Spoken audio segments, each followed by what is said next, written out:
Fulani herdsmen were killed. They organized themselves, came back to revenge. El-Rufai has said, is that a justifiable reason for them to carry out atrocities on people? And who really killed them, and who said, that they have a right to kill people? Is there not a law in place? Is that not why we have the government and we have a system in place that should be able to address this issue? Is that not why we have system in place to ensure that anyone who have committed a crime be dealt with the full route of the law, instead of you taking laws into your hands? So them saying that they were killed, so they came back to organize themselves to carry out a revenge mission. Is that what it should be? Is that the normal? Is that the right thing to do? Because El-Rufai is saying that they were killed as a result. They went to reorganize themselves and they came back. Is that the correct position? Please don't forget to give us a thumbs up, subscribe if this is your first time. Let's understand what El-Rufai is saying. Fulani herdsmen were killed. They organized themselves and came back to revenge. Governor El-Rufai. The governor of Kaduna State, Madam El-Rufai, has once again spoken.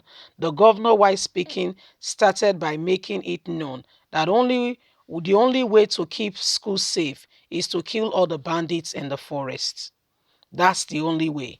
The Kaduna State governor went further and stated that Fulani herdsmen from different parts of Africa countries normally bring their cattle down towards the Middle Belt and southern Nigeria.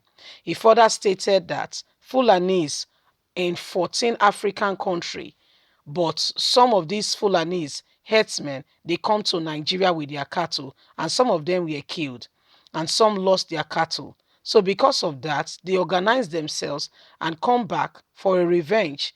El-Rufai then urged Nigeria Air Force to bomb the forest where bandits are hiding and kill them all. According to him, nobody living in the forest is innocent and they must all be killed. Do not look and throw your face away. This is the way it ought to be. The governor said the people asked if a child was kidnapped.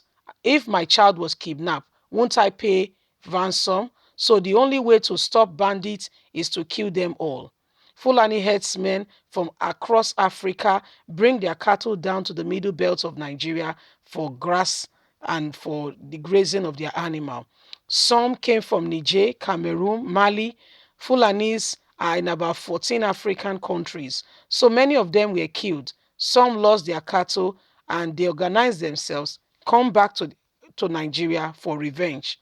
The government of Nigeria has not done anything in this regard to ensure that they stop them from their activity and prevent them from coming into our country. The borders are porous.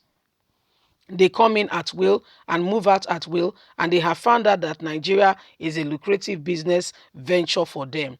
Paying them ransom will not in any way solve the issue. Bomb the forest and make sure that everyone who is in the forest is killed. That is the only way to end this atrocity. Nobody lives in the forest. The Kaduna State governor has indeed made a valid point. These herdsmen kill innocent people. Nigerians may be on a revenge mission, and most of them are not even Nigerians. So the only way to defend and to make Nigeria safe is no longer negotiation, but to ensure that these Fulanis, the forests are bombed and they have no place to call a hiding place in the country. So this is what is going on. El-Rufai said, given the Fulanis opportunity, Fulanis are in about 14 African countries. Some time ago, they made an announcement saying to the whole world that they were coming to Nigeria. They were coming precisely to Africa. What did Nigerian government do about it? Nothing. I repeat, Nigerian government did what? Absolutely nothing about it. They allowed the issue to just go on. They allowed things to just go on anyhow, and nobody paid attention. Nobody concentrated to say what is going on and how can we stop this.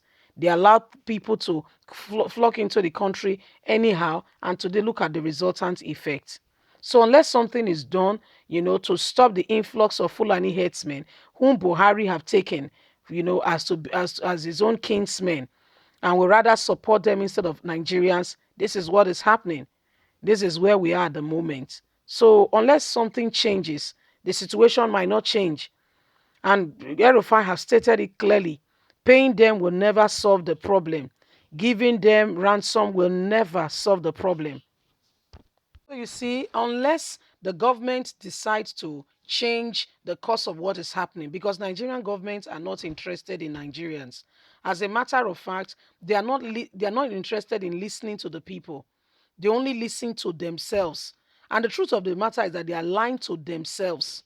They keep telling themselves that we are doing well. Don't mind the people. They are just ranting. They are just making the noise. But that's not very true. If you want to be a leader, you have to listen to what the people are saying. As much as you don't govern your life or make that your direction, as long as you don't make that your standard and makes that your benchmark, it's good you also listen to critics. They put you in the right direction. They make you see your blind spots. They make you see those spots that you are not paying attention to, where you could have neglected unknowingly, not like you knew and you deliberately, are not paying attention to those aspects. And what does that goes to tell you? You begin to pay attention to that area, and gradually they have nothing to criticize. So, as long as people's words do not make you, it is also important what people are saying is also important. There need to be a thorough and a proper balance, so that you can be an effective leader.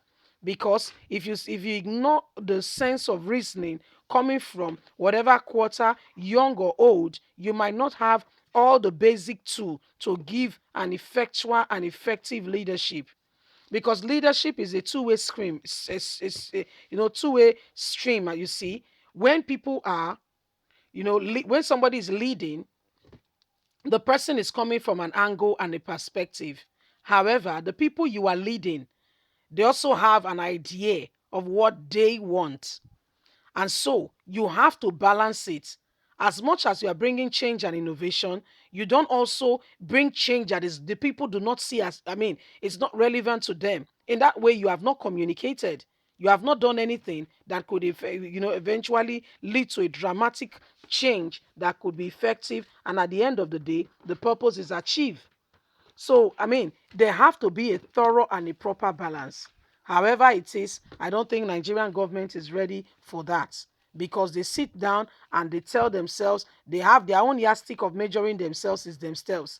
So they cannot be effective, in that terms of leadership. And that's why we are where we are as a nation. Leave us a comment. Don't forget to like us, share, subscribe. God bless you. Have a fantastic day. Bye for now.